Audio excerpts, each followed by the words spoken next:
how we trim our maple trees at Highland Hill Farm.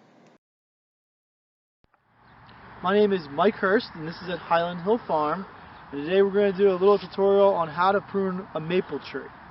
Well, any tree you prune, before you start you have to identify what it is and if it is the right time of year to prune it. This is a Brandywine red maple, which means it's basically a red maple. Red maples, the rule for most broadleaves, not all broadleaves, but most broadleaves, is that when you prune them and they're dormant, you create invigoration. If you prune them while their leaves are out, you create stunting. Since the leaves are gone, and now is a great time to prune. We'll have real good results in the springtime if we're pruning right now. It's February. And also another really good feature of pruning when there's no leaves off is you can actually see the structure of the tree. And this maple here is super easy. There's not a lot wrong with it, so it'll be real quick to go do. But it's just a little bit small in caliber. It's probably about 1.25 inches, maybe 1.5 inches in caliber. When we judge caliber, we usually go about 6 inches up from the ground and measure right about there. I know when you listen to some other arborists, they do diameter at breast height, but when you're buying trees and they're not bigger than your breast height, how are you going to measure it? So at nursery, you do about 6 inches from the ground. So when we first started out, we know that it has one single leader going through it.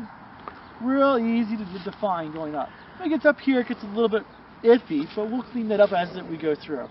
So we know we have one leader, which is really nice. We have a really nice branching right here, a real nice Y. We like having our trees start out with a Y. If we can't, then it's okay to do one side with one branch, but we try to make it as nice and round and symmetrical as possible. So we're not going to limb up any of them. So this is a really easy tree. There's no limbing up and there's no defining on the leader. We're going to pull out our trusty bypass pruners, make sure our blade side is towards the side we're keeping, and we're going to start doing a little bit of trimming. One thing to note, this right here is not very good. There's too many branches at one spot. We need to clean that up. In order to clean that up, we're going to go through and we're going to prune, cutting the branches off to try to make, I think we're going to do it this way this time. Make one branch going out and then we'll cut it off there. So that's just how we do it. But it has one branch, one going out, and it's not a whole bunch of branching at one spot. Here's another one. We have a whole bunch of branching in one spot. What are we going to do? Well, I'm going to decide we're going to cut this one there. Now, it's going to be a couple years for that to heal over, but it's going to be nice and straight. I really like that. So we're going to prune that, and then we're going to prune that, and we're going to prune that. We have one line going on and off. Now, what we have to do is we just have to go all the way around the tree and do that. You can see I've done it years in the past, so I've cut it. This has been a couple years in our field. But anyway, we're just going to go around. Just continues to do that. You don't have to hit this small stuff, but before we sell it, we do clean that up so it does look nicer. But if you take everything off, there's no foliage for next spring, so that's not really what we want. So we're going to go through here. I'm going to leave a Y on this one because I like this Y. And we have a nice Y here, so next year it's going to fill in this side. That's going to fill there. That's going to fill there. So we have a fairly nicely branched, symmetrical tree. We're going to go right to here's the next section. Now imagine in 20 years from now, if you don't prune this, what this tree going to look like. Each one of these branches is going to get bigger and bigger and bigger. So what happens is there's too many branches in the main trunk at this one area. So we need to clean that up in order to make it nice. The easiest thing to do is to cut this one right here.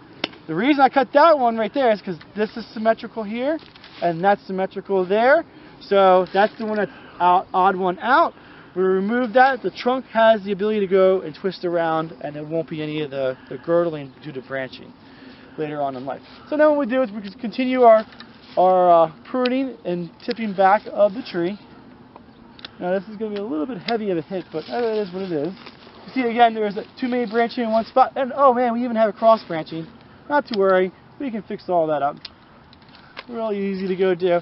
Okay, so now this is where we get to it. We have to imagine we're making one trunk, and if you have any of the little bit weird twists to it, don't worry about what it actually looks like. Always try to grab the branch that's closest to the center, or the highest. That it just makes the tree more structurally sound later in life. So let's go around and clip a couple of these guys. And now we have to be real careful. We're going to bring this over and tip these guys. Now you can notice right here, it looks like a bird landed right there and broke that off.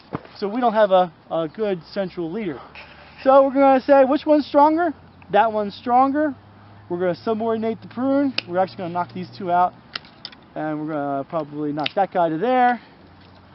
And we're just going to really lightly tip it, because if we don't, it's going to look weird. And that's all that I do for the pruning of it. So that's a really, really simple one. There's a really hard one over here. This one here is much harder. And you look at it and go, oh gosh, look at that structure. Ooh. Oh boy. So the first thing I'm going to do is you look at it, step back a little bit. What's going to be the main leader to it? Which one's the best one to use for the main leader? You can see there's a Y here, there's a Y there, and a Y there, and a Y there. Well, we always want it to be the highest if we can. So this one's higher than this one, even though this one's bigger. So if we prune this one down, this would be easily overtaken. If you prune this one down, this is still going to be above that, so it has a chance of coming back. So long term, this is the one you want. So in order to do that, that means we have to reduce this one. So okay, that's fine. That's actually quite easy now. All we do is just follow up. That's main. That's the strong one. That's the strong one. This is going to be the lead. That's going to be the lead right there. Even though that one was bigger, that's going to be the lead. Oh, we'll see the branching is about right height. There's could be a nice Y right here, but it's also wide on the other side, so we're not going to have a real nice structure like that one over there. But we are going to remove this one and this one. So at least the main branching is about the same spot. There's too much branching going on, so we need to clean it up so that years later, when the tree gets nice and big, the branches aren't growing into one another. We don't want that. So we want to make it nice and clean so there's space between the branching. Let's knock this back a little bit. Not too much. This one's going to be hit much harder. Okay. I know it's not perfect, but it's hit harder, so they're more evenly in line, more symmetrical is what we want.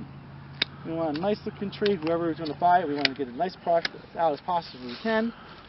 We're working our way up. It's not perfect, but it's still a decent tree. I would be quite happy if I got that tree.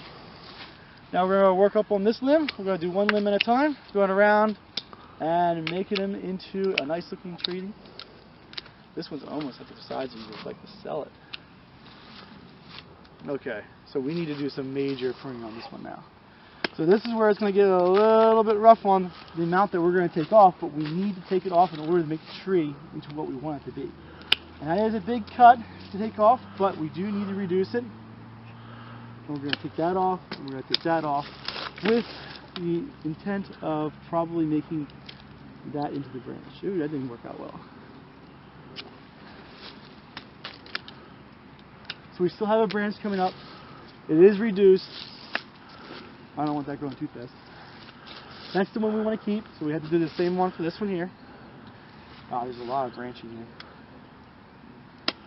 But that's sometimes what happens with maples. And maples are known for putting a lot of branching out. Actually, I want to cut this.